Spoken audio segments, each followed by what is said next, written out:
Welcome friends to another r/NuclearRevenge video. Today we've got a story of humiliation, but first make sure to hit those like and subscribe buttons down below so you never miss any of my daily videos. That said, our story of the day is I humiliated my ex-wife. When I was in high school, I fell in love with a girl. She was popular and pretty, had boys lining up to date her. Yet it was during one unexceptional lunch in the canteen that she came and sat opposite me. Being teenagers, we didn't navigate the whole date thing very smoothly. If I'm honest, I messed it up pretty bad. It started off well. I asked if she wanted to go and see a movie, but after she said yes, there was a lull in the conversation. Desperate for something to say, I started babbling about how comfy the seats were in the theater. I saw one of my friends who was in earshot trying really hard not to laugh. At the end of the day though, the important thing was Dakota said yes. To impress her, I suggested a movie that was popular with the kids and had a romantic bend.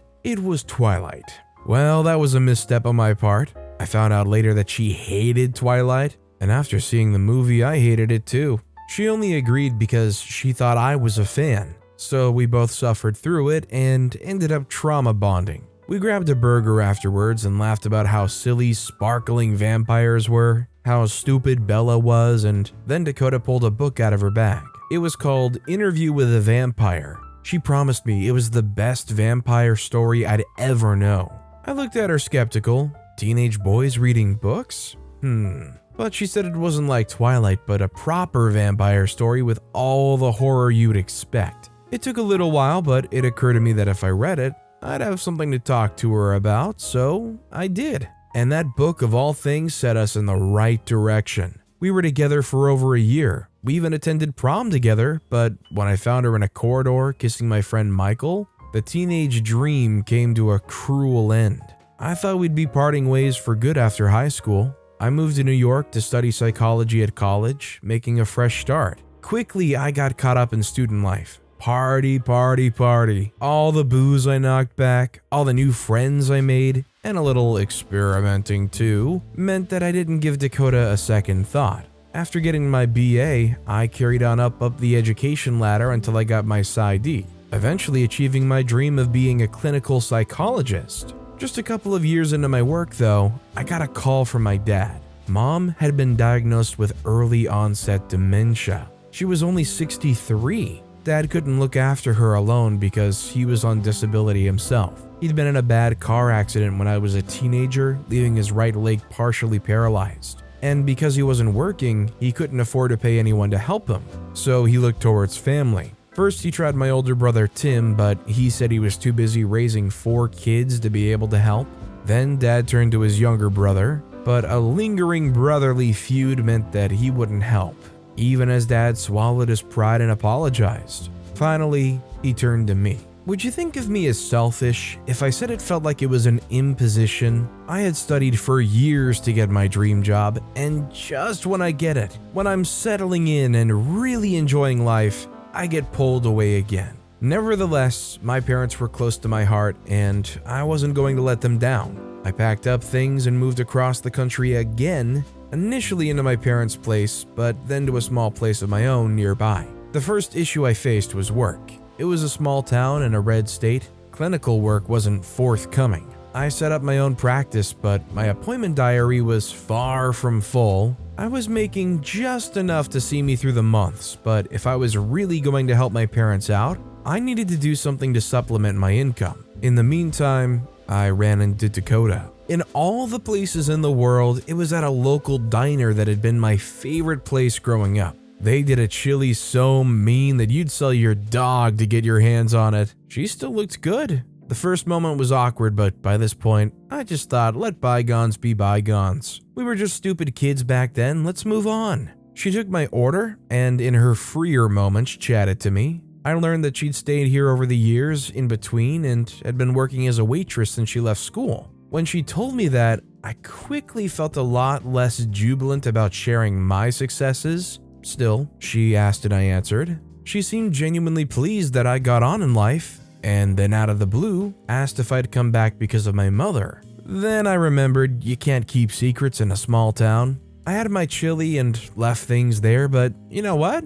I couldn't stop thinking about her. I smiled every time I thought about our little reunion. I began to wonder if, just maybe, I should ask her out. Just for a coffee or something, nothing too formal. Yet it took a couple of weeks, but I managed to work up the courage, the Dutch kind, and asked her. She rejected me. I took it on the chin, smiled, and left her be. On the upside, it was around that time I thought of a way to top up my income: the gym. I like to keep fit, and of all places in town, there was a thriving gym. In my free time, I became a certified PT and took on clients part-time. It worked pretty well, though it could get quite tiring juggling 2 jobs and helping my parents. One of my new routines was to grab a cup of coffee at the diner on Sunday afternoons. Just an hour or 2, but it gave me time to relax and escape the busyness of my life. Dakota didn't work on the weekends, so I had nothing to fear there, or so I thought.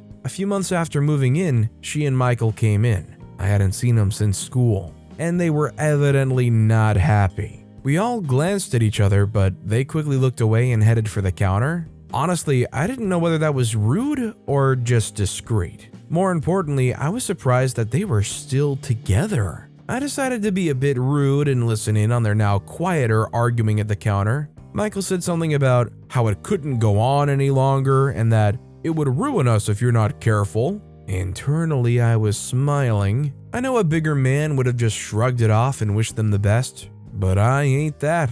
When they went past me to take a seat, I decided to make their day a little worse by calling them. They stopped and looked at me like a deer in the headlights at first, but soon stretched out a smile. They asked how things were going. Was my mom fine? And I told them everything was fine. Great even. Life hadn't been sweeter in a long time. Then I dropped the bomb. You know, I haven't forgotten what you guys did to me. You should have seen their faces. The smiles dropped like lead balloons. I kept them going for a moment before grinning and saying, "Gotcha." They broke into awkward laughs and I reassured them that it was all just water under the bridge. I said I never even knew that they were still together. She told me that Michael worked away for much of the year and that he'd only just got back. I invited them to sit, much to their surprise, and said I'd like to catch up with them. They obliged and filled in some gaps for me. The two hadn't actually been together since high school. They split for a time and got back together a couple of years later. They didn't have any kids and, much to the disapproval of some older folk, had chosen not to get married.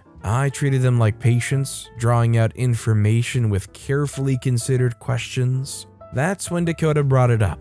"I've been hearing that you're a psychiatrist now." "Almost," I replied. "I'm a clinical psychologist." Then I asked Michael what he did for work. He worked on cruise ships, he said. He was an entertainer, a real people pleaser apparently. I was tempted to make a snide joke, but I managed to restrain myself. Didn't want to overdo it. He had just finished a 6-month contract and now had 2 months vacation. I asked if they were going to go anywhere nice. Michael huffed and said, "Not likely," before giving Dakota a little side eye. My gut told me that this argument had been about money and that she was the instigator of the issue. As far as I could see, that could only mean one thing.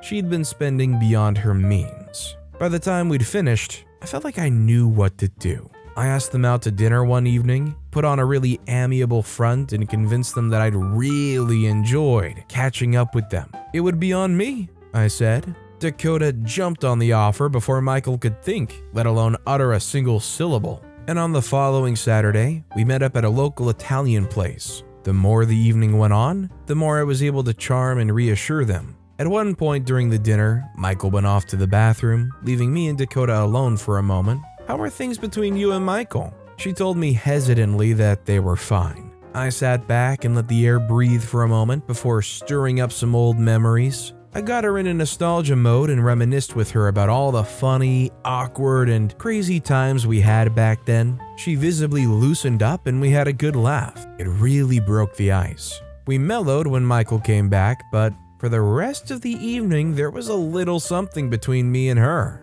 A twinkle in the little looks we exchanged. The way we listened attentively to one another. Everything. A connection had been reestablished. On the following Wednesday, I dropped by the dinner in the afternoon on the pretense of grabbing a drink and a bite to eat. But I was really there to give her my number. We both kept to the social script. making sure our communication was as subtly flirtatious as possible, and when it came to paying for my food, I handed her my card, hidden amongst a couple of bills. She rang me the following evening and went out for coffee. Not to the diner though, and she was so much more relaxed, enough to open up about the situation between her and Michael. Things haven't been going right between me and him for a while now. All he does is complain about my spending. Is it so unreasonable that I should want nice things? I reassured her no, that's a perfectly normal wish. She smiled, I smiled. I considered sliding my hand over hers, but decided against it. I should wait. We chatted some more, finished our drinks, and parted ways.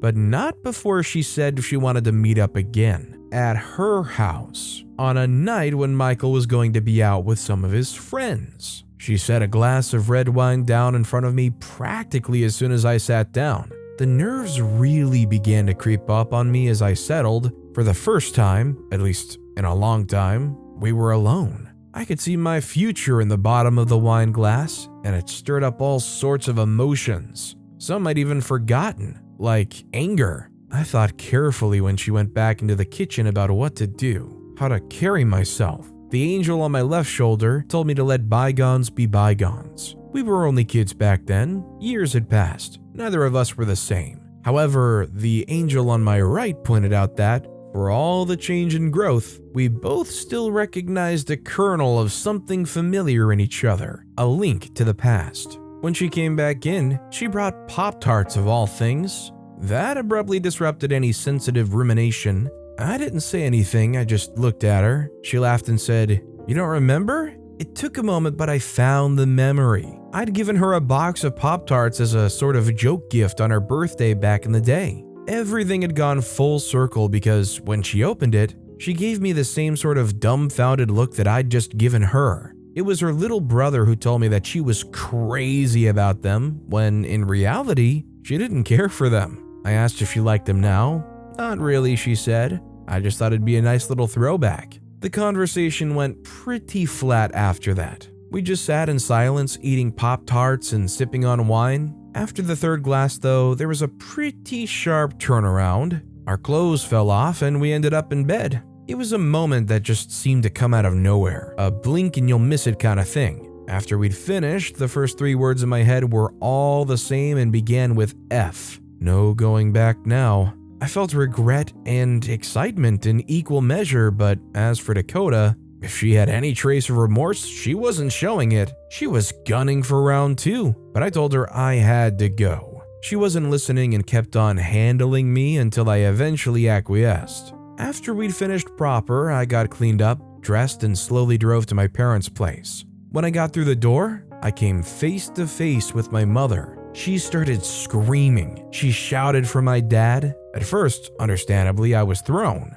Then reality hit and I realized that she was having an episode. I tried to calm and reassure her, but it was no use. She was convinced I was an intruder. It was only when my dad came in and held her that she started to cool off. At his suggestion, I made myself discreet for a while, just until she came back to us. I lay on my old bed with my head buried between my knees. This whole day had been an emotional mess. I just wanted out of my life, to pack up and run off to a cave by the sea, become a hermit. At this point, I felt insanely vulnerable. I gave in to Dakota, to the past, and to her alluring fantasy of a fun, baggage-free affair. Any spare moment we had, we spent together. We did have fun, rediscovered one another, and even tried hooking up on the beach, like in that Burt Lancaster movie, though it wasn't nearly as romantic. You end up picking sand out of some very dark places. For the second time, I fell in love with her. Or it might be more accurate to say that I'd fell in love with this her. She was, of course, not the same person I'd fallen for as a teenager. Adult Dakota was more charming, sophisticated, and confident. And as time passed, I was surprised to find out that we had more in common than I'd imagined. It turned out that she'd been taking a psychology course at the local community college. We shared the same music tastes, same favorite authors, and so on. I started to think that we could be a dream couple. One lazy Sunday on my sofa, I told her that I loved her. She casually echoed me. I said that I wanted to be with her. She got up and looked surprised. Starting to feel awkward, I added, "It's not such a crazy idea, is it? We really click, right?" She nodded slightly but wondered how we could go about it. "What about Michael?" was her first question. Almost automatically, I repeated her. She smiled. It was obvious that she'd picked up on the twinge of belligerence in my tone. She played with me. "Maybe I should go back to him." I didn't say anything, just looked at her expectantly. After a moment, she finally got serious and agreed that there was something special between us. 2 weeks later, she moved her stuff in and had sent Michael a Dear John letter. Of course, there was talk around town. Even my dad had asked, though not judged, but we didn't much care. We were too busy enjoying the new spark. And as for Michael, well, it seemed like karma. The first year or so was fantastic. Dakota was a live wire, insatiable and more attentive than I could have imagined. She was utterly mesmerizing, and it was all I could do to shower her in gifts and devotion. As soon as it seemed right, I proposed to her. She said yes straight away, and said she wanted to get married now. I laughed and said, "Yeah, me too." It took me a moment to realize that she meant she wanted to get married now. She got out her phone and looked up flights to Vegas. I just watched her stunned as she said she wanted one of those kitsch Vegas weddings. When I found myself, I went over and put my arms on her. I asked whether she wouldn't prefer a proper wedding, all the bells and whistles and a whole crowd to see her. She hand-waved the suggestion and said it wasn't her thing at all. What followed, and what I didn't appreciate at the time, or perhaps I did deep down but chose to ignore it, was the first sign of something amiss. She asked pretty sharply, "You do want to marry me, right?" There was something a little forceful about the way she said it, a little combative. I ended up going along with it because I really thought I did love her. We flew to Vegas the next day and got married in a small chapel with an Elvis impersonator, with 2 of her friends attending. I didn't particularly like either of them, but one in particular, Tara, really rubbed me up the wrong way. She turned up to the chapel wearing a tiny bodycon with a plunging neckline. Dakota dragged her outside and the two had a screaming match, one loud enough that me, Aaron, the other friend, and the Elvis impersonator could hear every expletive. The two came back in after a few minutes, Dakota trying to look happy and Tara brushing up her cheek with makeup. It was a bizarre and ominous start to a short marriage. I set the wedding to the back of my mind as soon as it was over, and after a honeymoon of gambling and drinking, we flew home. For a period, the marriage was good and stable. Over time, though, things got incrementally worse. She became unreasonably demanding as far as money and material goods, and then the arguments began. When I wasn't meeting her expectations, she would flick like a switch and turn nasty, throwing things, slapping me, and hitting me with various objects. At a worst, I ended up with a broken arm when she hit me with a rolling pin.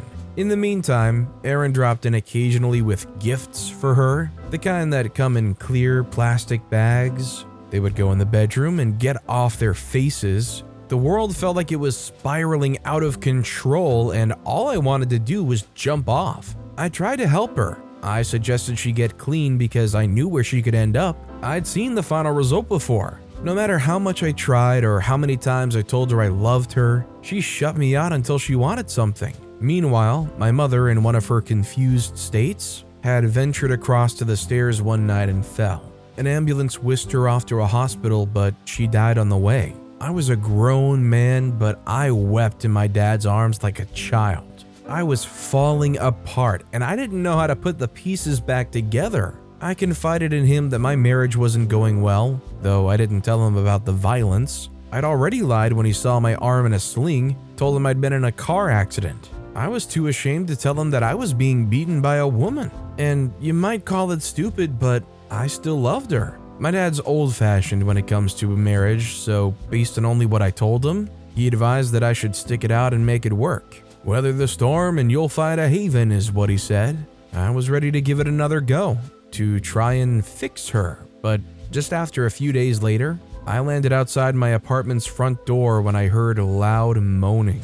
After everything, this was the final straw. I flushed with anger and wanted to storm in there, but when I went for the handle, I just couldn't do it. My hand was shaking. I left and went for a long walk to cool off and get my head straight. When I thought about it, my first question was this the first time? Somehow I doubted it. Who was he? I decided that didn't matter. I'd taken her back after cheating on me, earnestly loved her and tried to do right by her, and she treated me like dirt. I decided to play the long game, though with her I doubt she could hold off long anyway. Then I'd leave. I was going to take the only thing in her name, her frayed reputation. If she lost that, she would lose everything. People in that town, particularly the hard-nosed and influential Christians, would turn their backs on her. She'd be a total pariah. So I went looking online for discreet cameras and found spy cameras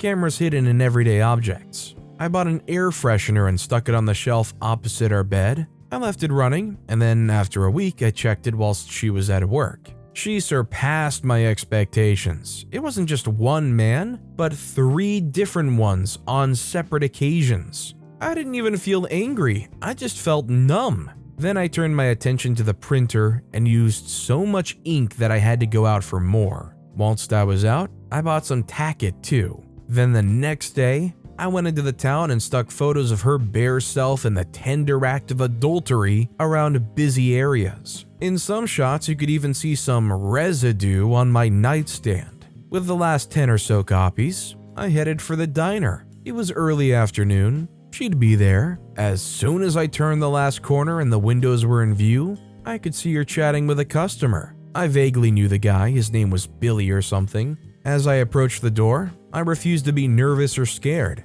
I'd come this far, she deserved all of this. Keeping the prints pressed to my chest, I pushed open the door and focused my gaze on her. She was giving Billy her undivided attention, doing a sweet girly laugh. Then she saw me. Initially her smile faded, but she soon returned back into that cutesy performance. I grabbed one of the sheets and slapped it down in front of her. Her face filled with dread. Scruffy Billy hollered, and the other woman behind the counter came over to see what the fuss was about. Meanwhile, I just went around and slapped copies on tables until I had one left. I walked out and pinned it to the entrance. Evidently, the initial shock had passed as she was screaming "witch" from inside. In my emotional haze, one thing I didn't consider was the law. As I was at home packing up my stuff, I got a visit from the cops. Fortunately, even though distribution of such photos had been recently made illegal in the state,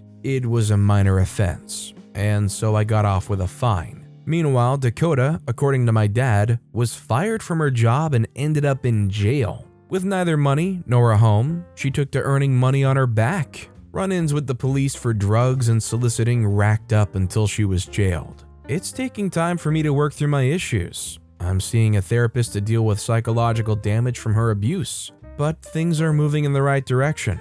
I'll never take a cheat back again though. Once bitten, twice shy. Considering the story OP shared here, and considering whatever else you may have picked up during your time here on Earth, do you believe in the saying, once a cheater, always a cheater? As in, if somebody cheats on you, you can never trust them again? That they're probably just as good to cheat again in the future? I'd like to know what you guys think in the comments down below. But with that being said, that's all the time we have for today. Now, if you want to hear another absolutely crazy revenge story, click on that left video. Or if you missed my latest video, check out the one on the right. That said, I'll see you all next time with some more stories.